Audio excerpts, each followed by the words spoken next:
Hello kids! Today we will learn how to describe ourselves. There are only 3 steps. First, write a name and a little description about yourself. Then, write about your favorites. After that, write some fun facts about yourself.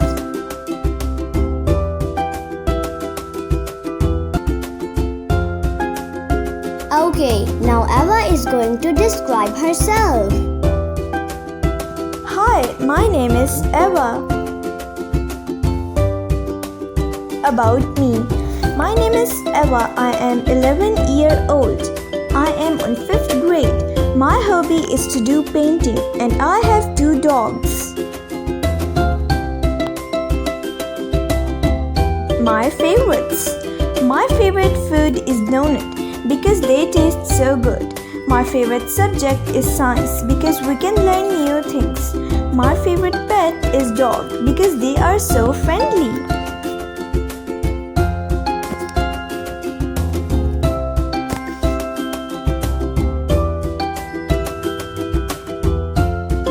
My fun facts.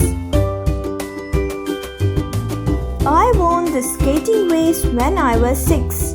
I received a gold medal in Maths Olympics. Thanks for watching kids. Bye bye. See you to my next video.